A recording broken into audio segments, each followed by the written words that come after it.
Travellers channel থেকে স্বাগত জানাচ্ছি।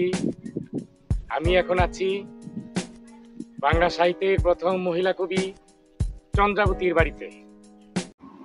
ডাল যে নয়া ধরে জয়ানন্দ সাথী, তুলিল মালতী ফুল কন্যা চন্দ্রাবতী, একদিন তুলি ফুল মালা গাঁথি তাই, সেই তো না মালা দিয়া নাগরে সাজায়।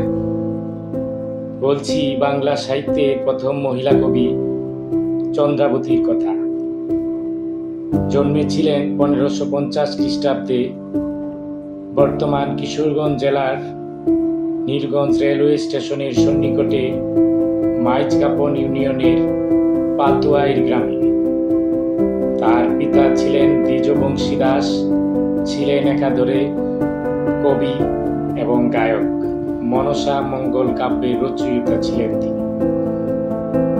চন্দ্রাবতীর মায়ের নাম ছিল সুলোচনা দাস। পিতা দ্বিজবংশী দাস রচনা করেছিলেন মনসা মঙ্গল, স্থান পেয়েছিল ময়মনসিংহ গীতিকায়। চন্দ্রাবতী পিতার আদর্শে হয়ে উঠেছিলেন কবি। রচনা করেছিলেন দস্যু কেনারাম ও মলুয়া, ঠাঁই পেয়েছিল ডক্টর দীনেশচন্দ্র সেনের ময়মনসিংহ গীতিকায়। এছাড়া অসমাপ্ত ছিল রামায়ণ। তার নিজের মৃত্যুর কারণে তা সমাপ্ত করে যেতে পারেননি চন্দ্রাবতী। তিনি মৃত্যুবরণ করেছিলেন অসময়ে। তার নিজের জীবনেই ঘটেছিল মর্মান্তিক প্রেমের করুণ পরিণতি। তিনি সেই করুণ পরিণতির কাহিনী নিজেই লিখে যাচ্ছিলেন চন্দ্রাবতী নামের পালা কাব্যে, যা মৃত্যুর পর নয়নচাঁদ ঘোষ রচনা করেন, যাও ঠাঁই পেয়েছিল আচার্য দীনেশচন্দ্র সেনের ময়মনসিংহ গীতিকায়।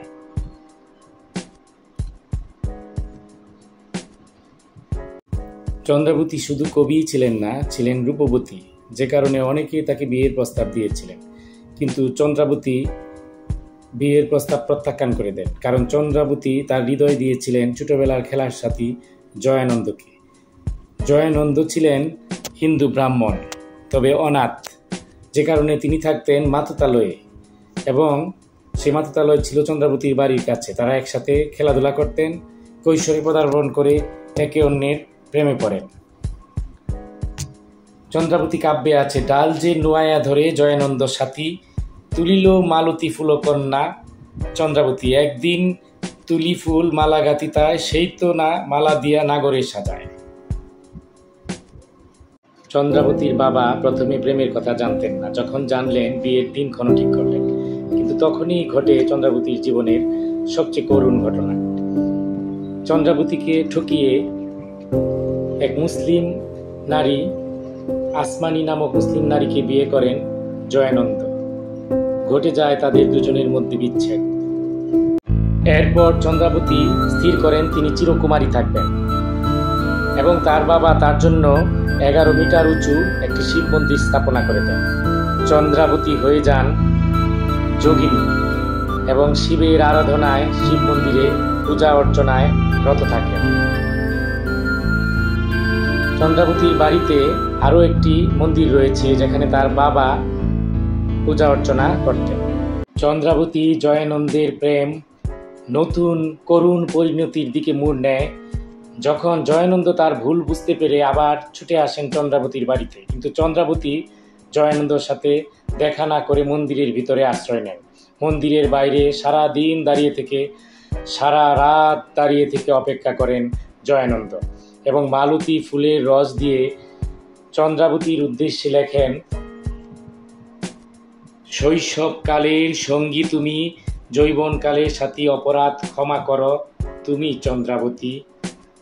এরপর জয়ানন্দ চলে গেলে মন্দিরের ভিতর থেকে বের হয়ে চন্দ্রাবতী, মন্দির অপবিত্র হয়েছে জয়ানন্দের মালতী ফুলের রস দিয়ে লেখা কবিতা, এটা মনে করে ফুলেশ্বরী নদীর দিকে জল আনতে যান। জল আনতে নদীর ঘাটে গিয়ে দেখেন জয়ানন্দ জীবিত নেই। ফুলেশ্বরী নদীতে ঝাঁপ দিয়ে মারা গিয়েছেন চন্দ্রাবতীর প্রেমিক জয়ানন্দ।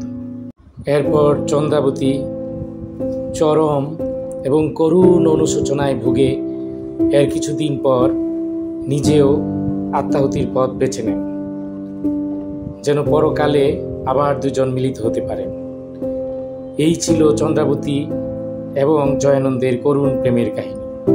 বর্তমানে চন্দ্রাবতীর বাড়িতে দুটো মন্দির এবং ভগ্নদশায় চন্দ্রাবতীর বাড়িটি বিদ্যমান আছে, যা পর্যটকদেরকে আকর্ষণ করে।